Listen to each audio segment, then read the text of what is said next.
Hello everyone. Today we'll discuss the topic of directive principle of state policy. DPSP are mentioned in part 4 of Indian Constitution and Article 36 to 51.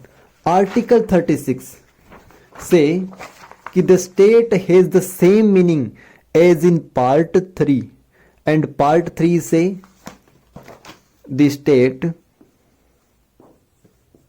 include the government and the parliament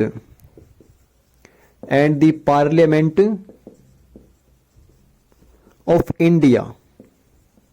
And second same कि the government and the legislature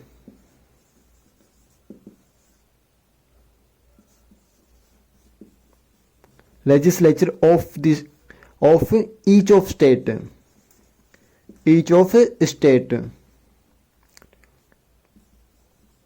okay, and other local bodies and other bodies. ये 4 part है जो हमारे part 3 में बताए गए हैं. किससे रिलेटेड बताए गए हैं? स्टेट से रिलेटेड. एंड आर्टिकल 36 कहता है कि the state has the same meaning as in part 3 and part 3 which article 12 and remaining article 37 say DPSP are not enforceable in the court. It means fundamental right are forceable because क्योंकि हम इनके force के लिए कहां जा सकते हैं? Article 32 के अकॉर्डिंग सीधा कहां जा सकते हैं? सुप्रीम कोर्ट जा सकते हैं. कॉन्स्टिट्यूशनल रेमेडीज के अकॉर्डिंग हमें आर्टिकल 32 से राइट्स मिले हैं कि हम अपने फंडामेंटल राइट्स का वायलेशन होने पर कहां जा सकते हैं? सीधा सुप्रीम कोर्ट जा सकते हैं. लेकिन इसमें कहा गया है कि DPSP are not enforceable in the court. It means कि अगर कोई भी डीपीएसपी में आर्टिकल है उनके लिए हम कोर्ट नहीं जा सकते. तो फिर ये लागू ही क्यों किए गए हैं?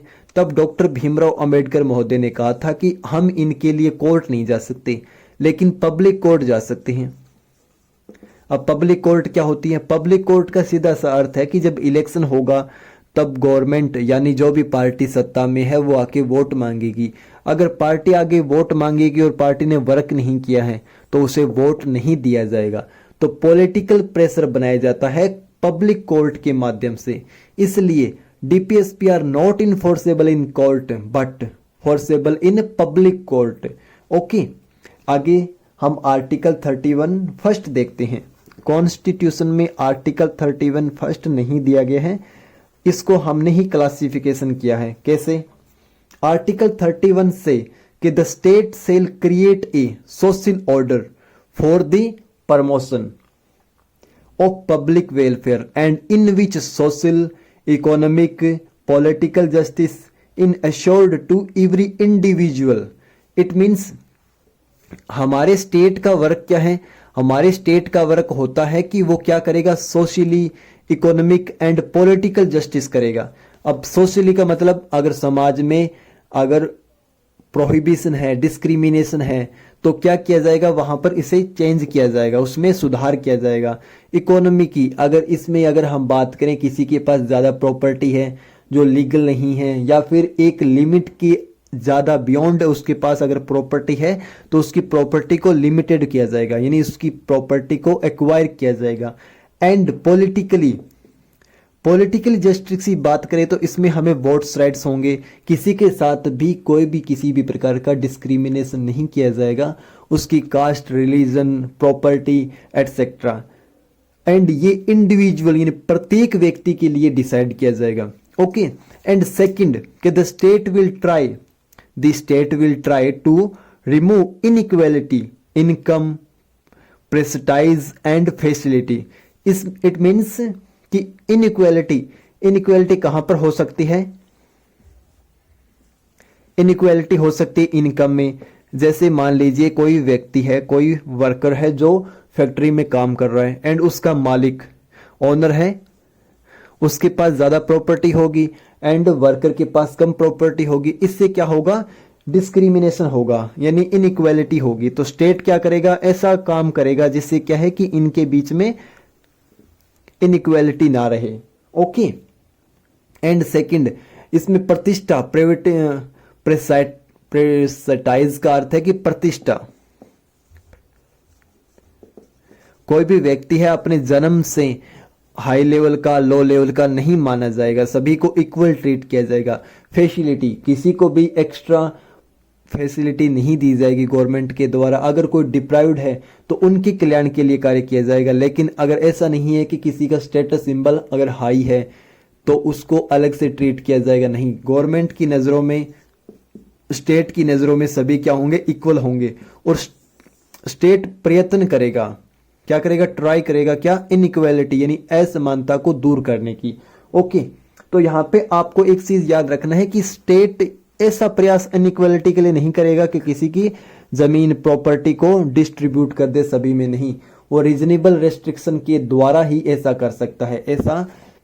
ऐसा नहीं है कि वो किसी की बेजमीन अनएथिकल तरीके से या फिर अनकॉन्स्टिट्यूशनली या फिर अलीगल तरीके से छीन ले, नहीं। वो एक कॉन्स्टिट्यूशन तरीके से ही ऐसा कर सकता है। आगे आर्टिकल 39 सबसे मोस्ट इंपॉर्टेंट आर्टिकल है इन डीपीएसपी, क्योंकि इस पर सबसे ज्यादा क्या हुए, विवाद हुए हैं। ओके। हम देखते हैं आर्टिकल 39 कहता है कि man and women have equal right to adequate mean of livelihood. इसका अर्थ है कि मैन एंड वुमेन यानी एवरी सिटीजन को इक्वल राइट होगा, किसके लिए, आजीविका के लिए, लाइवलीहुड यानी जो भी उसका रोजगार है वो उसको प्रदान किया जाएगा और उसमें इक्वल ट्रीट किया जाएगा मैन एंड वुमेन को।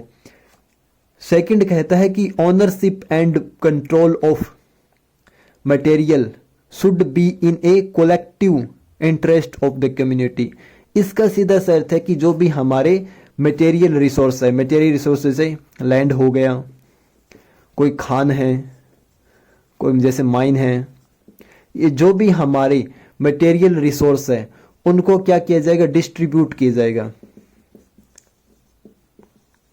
किस में डिस्ट्रीब्यूट किया जाएगा, उसको पब्लिक इंटरेस्ट में डिस्ट्रीब्यूट किया जाएगा। और जिस पे कंट्रोल किसका होगा, जिस पे कंट्रोल गवर्नमेंट का होगा। इसमें कहा गया जो भी हमारे लैंड खान माइंस है इन पर किसका कंट्रोल होगा, उस पर एक तो स्टेट का कंट्रोल होगा, लेकिन सेकंड इसमें कहा गया है कि इनका डिस्ट्रीब्यूशन होगा वो कैसे होगा, उनका जस्टिबल तरीके से उनका डिस्ट्रीब्यूशन किया जाएगा। एंड आर्टिकल 39C कहता है कि prevention of contraction of wealth and mean of produce. इसका अर्थ क्या हुआ, इसमें सीधी से बात कहा गया है कि कोई भी अगर हम बात करें वेल्थ है एंड कोई मीन्स, इनका डिस्ट्रीब्यूशन यानी एक जगह से केंद्रण नहीं होगा। सीधी सी बात है कि सेंट्रलाइज नहीं होगा। अब सेंट्रलाइज कैसे, जैसे हम बात करते हैं अंबानी महोदय की।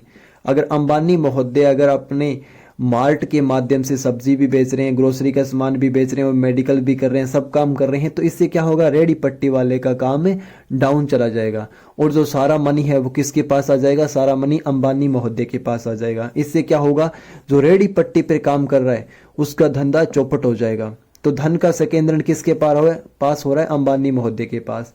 तो स्टेट ट्राई करेगा कि ऐसा ना हो कि प्रॉपर्टी का जो सेंट्रलाइज है वो किसके हाथ में हो जाए, किसी वन पर्सन के हाथ में हो जाए।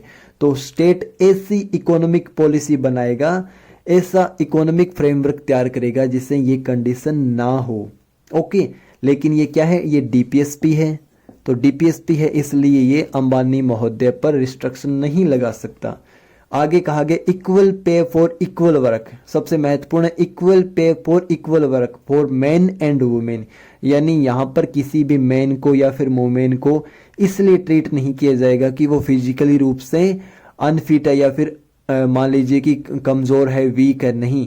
Equal pay for equal work, कोई महिला है अगर वो किसी ऑफिस में वर्क कर रही है, वहीं पुरुष काम कर रहा है और दोनों का काम सेम है, तो दोनों को समान पे दिया जाएगा। ओके। एंड आगे कहा गया है कि preservation of the health and strength of worker and children against forcible abuse. इसका क्या अर्थ हुआ, दोबारा देख लेते हैं। Preservation of the health and strength of worker and children against forcible abuse. इसका अर्थ सीधा सा है कि किसी भी मैन को, किसी भी वुमेन को एंड किसी भी चिल्ड्रन को ऐसे काम के लिए नहीं लगाया जाएगा जैसे उसकी पावर नहीं है, यानी उसके कैपेसिटी नहीं है। एंड सेकंड, उसको इसलिए काम में नहीं लगाया जाएगा कि उसको जरूरत है। अब ऐसा नहीं, किसी को काम की जरूरत है और उस जरूरत के अकॉर्डिंग अगर उससे फोर्सेबल काम करवाया जा रहा है जो उसके लिए सही नहीं है, राइट नहीं है, तो ये अलाउ नहीं होगा। ओके। एंड आगे कहा गया है कि opportunity for health development of children, opportunity for health development of children, इसका अर्थ है कि बच्चों के हेल्थ को डेवलप किया जाएगा एंड एक अच्छा गुड इन्वायरमेंट पैदा किया जाएगा। किस लिए? डिग्निटी लाइफ के लिए, यानी एक गरिमा में जीवन जीने के लिए बच्चों के लिए एक डेवलपमेंट पैदा किया जाएगा, एक डेवलपमेंटिंग माहौल पैदा किया जाएगा for children. Okay. Opportunity for health development of children, और कैसे? डिग्निटी लाइफ के माध्यम से। ओके। इसके बाद में हम देखते हैं कि आर्टिकल 39A, जिसे 42 अमेंडमेंट से जोड़ा गया था 1976 में, इसमें कहा गया equal justice and free legal aid. Equal justice, इसका अर्थ हुआ कि जो भी हमारे वंचित लोग हैं, SC ST या फिर जिनकी इनकम कम है, उनके लिए क्या होता है, न्याय प्राप्त करना मुश्किल होता है, क्योंकि वकील की फीस, कोर्ट के चक्कर लगाना ये हैवी होते हैं, इनके लिए बहुत ज़्यादा मनी एक्सपेंड करना पड़ता है। तो इसलिए यहाँ कहेगा equal justice and free legal aid, यानी फ्री में लीगल एड दिया जाएगा, उसको वकील प्रोवाइड करवाया जाएगा। आगे कहा जाता है आर्टिकल 40। आर्टिकल 40 से ऑर्गेनाइज ऑफ विलेज पंचायत, यानी पंचायतों का गठन किया जाएगा। इसका सीधा सा अर्थ है कि आर्टिकल 40 गांधी जी से रिलेटेड है, क्योंकि गांधी जी ग्राम स्वराज यानी गांव से देश का विकास करना चाहते थे। तो गांधी जी के इस प्रिंसिपल को गठित करने के लिए इसमें आर्टिकल 40 जोड़ा गया है, जिसमें कहा गया ऑर्गेनाइजेशन ऑफ विलेज पंचायत। इसके बाद में हम देखते हैं आर्टिकल 41, इसमें कहा गया right to work, to education and to public assistance in case of unemployment, old age, sickness and disability. इसका क्या अर्थ हुआ? इसमें कहा गया कि राइट टू वर्क, यानी किसी व्यक्ति को वर्क दिया जाएगा, एजुकेशन दी जाएगी एंड लोक सहायता यानी पब्लिक असिस्टेंस दिया जाएगा। किस कंडीशन में? अगर वो बेरोजगार है, अगर उसकी एज ज़्यादा हो चुकी है यानी वृद्ध व्यक्ति है, या फिर उसमें कोई कमजोरी है। जैसे आप देखते होंगे कि मनरेगा के माध्यम से रोजगार दिया जा रहा है, ओल्ड एज यानी पेंशन के माध्यम से किसी व्यक्ति को पैसे दिए जा रहे हैं। ये किस आधार पर किए जा रहे हैं? ये आर्टिकल 41 के अकॉर्डिंग किए जा रहे हैं। इसके बाद में हम देखते हैं आर्टिकल 42। आर्टिकल 42 से to make provision for just and human condition of work and maternity relief. इसका क्या अर्थ हुआ? इसका अर्थ हुआ कि जस्ट यानी न्याय, कि प्रत्येक कोई, मान लीजिए कोई पर्सन है जो किसी फैक्ट्री में काम कर रहा है, देन अगर ये वर्क फैक्ट्री में काम कर रहा है, जैसे कोयले की फैक्ट्री में ये बंदा काम कर रहा है, तो क्या किया जाएगा? उसे प्रॉपर मास्क दिया जाएगा, प्रॉपर हेलमेट दिया जाएगा, प्रॉपर ऑक्सीजन सिलेंडर दिया जाएगा, ताकि ये अगर खान में काम करने जाएगा तो इसकी हेल्थ सही रहे। ये वहाँ पर ऐसा ना हो कि इन संसाधनों के, रिसोर्स के अभाव में इसकी डेथ हो जाए। तो इसमें कहा गया है कि जो भी उससे काम करवाया जाएगा उसके लिए कंडीशन क्या होगी? जस्ट यानी न्याय उचित होगी, and human conditions of work. Okay, यानी अगर इससे कोई काम करवाया जाता है तो पहले कंडीशन उचित, राइट होनी चाहिए, एंड सेकंड काम करवाने के लिए उसे जो भी रिक्वायरमेंट है वो रिसोर्स दिए जाएंगे। एंड मैटरनिटी रिलीफ, यानी प्रत्येक प्रेग्नेंट महिला को मैटरनिटी रिलीफ दिया जाएगा, उसको सहायता दी जाएगी। जैसे प्रेजेंट में क्या होता है, मातृत्व वंदना योजना के अकॉर्डिंग प्रत्येक महिला को 6,000 रुपये दिए जाते हैं। तो ऐसी स्कीम्स किसकी आधार पर की जा रही है? ऐसी स्कीम आर्टिकल 42 के अकॉर्डिंग की जा रही है। आगे हम देखते हैं आर्टिकल 43 फर्स्ट। आर्टिकल 43 फर्स्ट कहता है कि ऑल वर्कर फॉर, यानी प्रत्येक मजदूर के लिए ए लिविंग वेज यानी न्यूनतम, कम से कम मैक्सिमम वेज यानी कम से कम सैलरी होनी ही चाहिए जिससे उसका गुजारा भत्ता चल सके।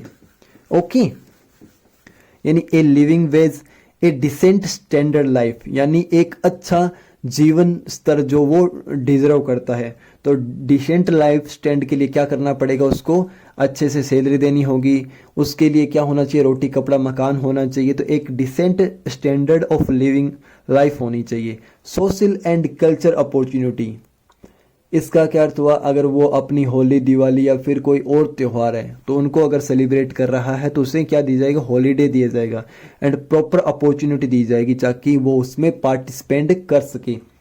आगे बात की गई है कि article 43 second, to promote cottage industry on an individual और cooperation basis in rural area, यानी गांव की बात कर रहा है। गांव में क्या होगा, कॉटेज इंडस्ट्री यानी जो भी स्मॉल इंडस्ट्री है उनको क्या किया जाएगा, बढ़ावा दिया जाएगा।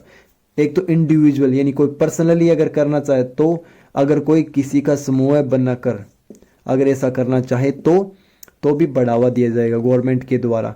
किसको, कॉटेज इंडस्ट्री को, जो भी स्मॉल इंडस्ट्री है उनको। ओके, आगे हम देखते हैं आर्टिकल 43A।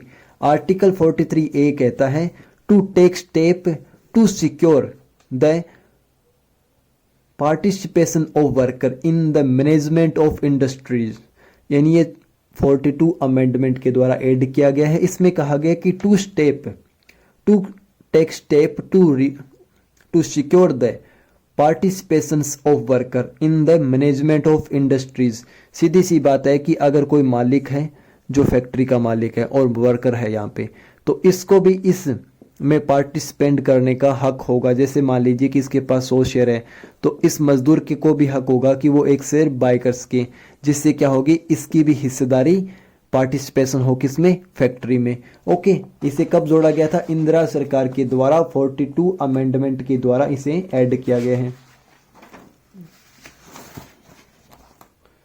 आगे देखते हैं आर्टिकल 43B, जिसे 97 अमेंडमेंट एक्ट 2011 के द्वारा ऐड किया गया है। The state to promote cooperative societies, the state to promote cooperative societies, इस मीन्स कि अगर कोई अलग अलग व्यक्ति मिलकर अगर कोई बिजनेस करना चाहते हैं तो उसको प्रमोट किया जाएगा। ओके, इसके बाद में आर्टिकल 44 जो अभी चर्चा में है, इसमें कहा गया uniform civil code for all citizens. इसका अर्थ है कि कोई हिंदू महिला है, कोई मुसलमान महिला है और धर्म से रिलेटेड अगर उनसे डिस्क्रिमिनेशन किया जा रहा है तो लॉ ऐसा बनाया जाए जिससे क्या इस लॉ में सभी समान हो। जैसे इसमें अगर हम बात करें मैरिज से रिलेटेड, डिवोर्स से रिलेटेड, किसी को अडॉप्ट करना है उससे रिलेटेड सभी लॉ होंगे वो क्या होंगे, इक्वल होंगे, समान होंगे। जैसे मुसलमान व्यक्ति को 4 शादी का अधिकार होता है, हिंदू व्यक्ति को 1 शादी का अधिकार होता है, तो इसमें बराबरी होगी कि सभी को एक ही शादी करने का राइट्स होगा। ओके, क्योंकि इसमें कहा गया है कि 4 शादी एक वुमेन्स के लिए क्या होगा, एक डिस्क्रिमिनेशन है, क्योंकि एक वुमेन 1 शादी कर सकती है, मेन 4 शादी कर सकता है, तो ये क्या डिस्क्रिमिनेशन है, किसके साथ, मुसलमान वुमेन के साथ। ओके, मुस्लिम वुमेन्स के साथ ये डिस्क्रिमिनेशन है, इसलिए यूनिफॉर्म सिविल कोड की बात चल रही है। आगे बात करते हैं आर्टिकल 45। आर्टिकल 45 से to provide early childhood care and education for all children until they complete the age of 6 years। Article 45 इसलिए इंपॉर्टेंट हो जाता है क्योंकि हम देखेंगे आर्टिकल 21A जो हमारा फंडामेंटल राइट्स है, किस लिए, चिल्ड्रन के लिए, जिसमें कहा गया कि 6 to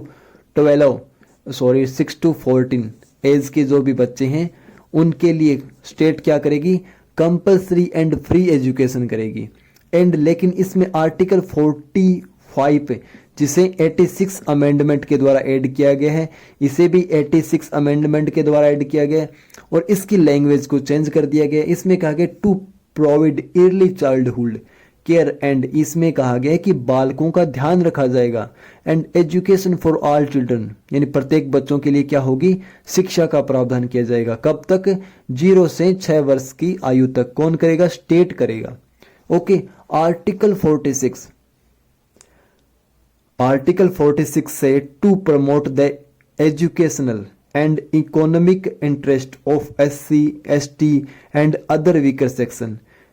एक बार रिपीट कर देते हैं कि to promote the educational and economic interest to SC ST and other weaker section. It means आप देखते होंगे कि हमारे कॉन्स्टिट्यूशन में फंडामेंटल राइट्स 15(4), 15(5) एंड 16(4), 16(5) इसमें कहा गया SC ST के लिए क्या होगा, यानी इंस्टीट्यूट में रिजर्वेशन होगा, उनमें प्रवेश दिया जाएगा, और नौकरियों में यानी अगर कोई स्टेट की सर्विस है उसमें भी उनको क्या है, नौकरी दी जाएगी। तो उसका बेस क्या है, उसका बेस आर्टिकल 46 है, क्योंकि आर्टिकल 46 कहता है to promote the educational and economic interest of SC ST and other weaker section, यानी इनके इंटरेस्ट को इंक्रीज किया जाएगा, प्रमोट किया जाएगा। कैसे? रिजर्वेशन के माध्यम से, फिर अलग कोई स्पोर्ट्स सिस्टम के माध्यम से। आगे कहा गया है कि इसमें आगे बताया गया है कि to promote them from social injustice and exploitation, यानी इनका एक्सप्लॉयटेशन नहीं होगा, SC ST का एक्सप्लॉयटेशन नहीं होगा, उनकी कास्ट के अकॉर्डिंग उनके साथ डिस्क्रिमिनेशन नहीं होगा, उनको एक्सप्लॉयटेशन नहीं होगा। तो इसके लिए स्टेट प्रयास करेगा। ओके, बाद में हम बात करते हैं आर्टिकल 47। आर्टिकल 47 से कि to raise the level of nutrition and the standard of living of people and to improve public health. इसका क्या अर्थ हुआ? इसका अर्थ हुआ कि हमारे जो भी न्यूट्रिशन है, कैसे, जैसे हम बात करते हैं कि मिड डे मील के माध्यम से, या फिर बात करते हैं कि PDS के माध्यम से अनाज वितरित किया जाता है, मिड डे मील के माध्यम से अनाज वितरित किया जाता है। तो गवर्नमेंट क्या करेगी, अनाज के अलावा, दाल चावल के अलावा इसमें तेल ऐड करेगी, या फिर अन्य जो भी चीज़ें हैं, जैसे दूध ऐड करेगी, बनाना ऐड करेगी, फ्रूट्स ऐड करेगी, या किस में आता है, न्यूट्रिशन में आता है। And the standard of living of people. अब standard of living of people कैसे इंक्रीज किया जाएगा? इसके लिए जैसे अच्छी हेल्थ फैसिलिटी दी जाएगी, अच्छे आवास दिए जाएंगे, जिससे क्या है कि उनका स्वास्थ्य ठीक रहे, उनको फ्री में मेडिकल चेकअप दिया जाएगा। ये सभी काम कौन कर रहे हैं? स्टेट करेगा। इससे क्या होगा? The state of living of people, the standard of living of people increase होगा। ओके, क्योंकि अच्छी हेल्थ होगी, अच्छे मेडिकल्स होंगे, अच्छे चेकअप होंगे, तो क्या होंगे? बीमार कम होंगे, बीमार कम होंगे तो वो अच्छा वर्क करेंगे, अच्छा वर्क करेंगे तो उनका स्टैंडर्ड खुद में खुद इंक्रीज होगा। आगे कहा गया कि to prohibit the consumption of intoxicating drink and drugs which are injurious to health, यानी इसमें कहा गया है कि शराब, सीधी सी बात है कि शराब क्या होती है, शराब स्वास्थ्य के लिए हानिकारक होती है, एल्कोहल्स हानिकारक होती है। तो इसमें अगर इसमें कहा गया है कि कोई मेडिकल यूज के लिए अगर कोई यूज कर रहा है तो वो क्या होगा? सही होगा। इसके अलावा इसके यूज पर क्या होगा? बैन होगा। और कौन करेगा? स्टेट करेगा। कैसे? जैसे नीतीश कुमार ने बिहार में किया है, गुजरात में शराबबंदी है, ऐसे ही कोई भी स्टेट ऐसा कर सकता है। किस आधार पर? आर्टिकल 47 के आधार पर। आगे हम बात करते हैं आर्टिकल 48। आर्टिकल 48 से to organise agriculture and animal husbandry on modern and scientific line, यानी इसमें कहा गया है कि जो भी हमारी एग्रीकल्चर है और एनिमल है उनको हम मॉडर्न यानी आधुनिक तरीके से और वैज्ञानिक तरीके से बढ़ाने का प्रयास करेंगे। जैसे कैसे? जैसे बीटी कॉटन हुआ, और हम पशुओं में देखते हैं कि उनकी नस्ल में सुधार किए जा रहे हैं। वही हम पशु अलाउ करते हैं जिनका दूध ज़्यादा होता है, तो इनकी नस्ल में क्या है? सुधार किया जा रहा है। तो आगे है कि to prohibit the slaughter of cow, calves and other milch and डॉट cattle and to improve their breed, यानी इसमें सीधी सी बात की गई, गाय बछड़े हैं उनके वध पर रोक लगाई जाएगी, एंड जो भी दूध देने वाले पशु है उनकी नस्ल में सुधार की जाएगी। ओके, इसके बाद में हम देखते हैं आर्टिकल 48A। आर्टिकल 48 के से इसे भी 42वें संविधान संशोधन यानी 42 कॉन्स्टिट्यूशन अमेंडमेंट के द्वारा ऐड किया गया है 1976 में।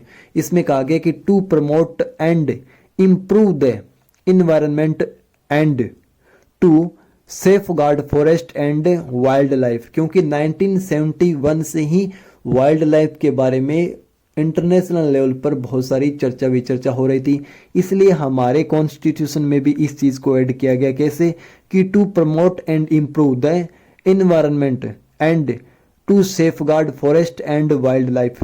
ओके, एंड आर्टिकल 49 से protection of monuments and place and object of national importance, यानी जो भी हमारे नेशनल इंपॉर्टेंस के जो भी हमारे स्मारक है, जो भी प्लेस है, उनका प्रोटेक्शन किया जाएगा। कैसे, जैसे ताजमहल की बात करें या फिर कोई धरोहर है जो इम्पोर्टेड है, उनको स्टेट क्या करेगी, प्रमोट करेगी, उनको प्रोटेक्शन करेगी। कैसे, उनकी मरम्मत करवा कर उनके आसपास अगर हम बात करें तो उनकी बाउंड्री को सीज करवा कर, या फिर पब्लिक प्लेस ऐसा हो जहां पर किसी गार्ड की नियुक्ति की जाए जो उस पूरे प्लेस का देख रेख करे। ओके, या फिर कहीं भी टूट फूट हो तो उनको प्रोटेक्शन करे, उनके लिए मनी बजट में अलग से पैसे आवंटित करे। ये सब काम कौन करेगा, स्टेट करेगा। एंड आर्टिकल 50 कहता है separation of judiciary from executive, यानी इसमें कहा गया है कि जुडिशरी और एग्जीक्यूटिव को अलग किया जाएगा, यानी जो भी एग्जीक्यूटिव का वर्क होता है उससे जुडिशरी को अलग कर दिया जाएगा। अब एग्जीक्यूटिव क्या करेगा, अपना एग्जीक्यूटिव को काम करेगा, जुडिशरी इससे सेपरेट रहेगा। ओके, एंड लास्ट आर्टिकल 51 से promotion of international peace and security, यहां पर इंटरनेशनल आएगा, promotion of international peace and security. इसका सीधा अर्थ है कि जो भी हमारे समझौते होते हैं, एग्रीमेंट होते हैं, या फिर जो भी हम एग्रीमेंट करते हैं वो कैसे होगा, एक मीडिएबल यानी मध्यस्थता से किए जाएंगे, और हम अपने जो भी रिलेशन होते हैं उनमें क्या रखेंगे, पीस एंड, यानी उसमें शांति से हम कोई काम करेंगे। अगर इंटरनेशनल लेवल पर हम कोई काम कर रहे हैं तो हम हमेशा शांति से वर्क करेंगे, और जो भी विवाद होगा उसे मध्यस्थता से निपटाने का काम करेंगे, और ऐसी कोई टोक टिप्पणी नहीं करेंगे जिससे क्या है कि हमारे अंतर्राष्ट्रीय लेवल पर संबंध खराब हो। तो आज का हमारा डीपीएसपी से रिलेटेड टॉपिक खत्म होता है। Okay, thank you.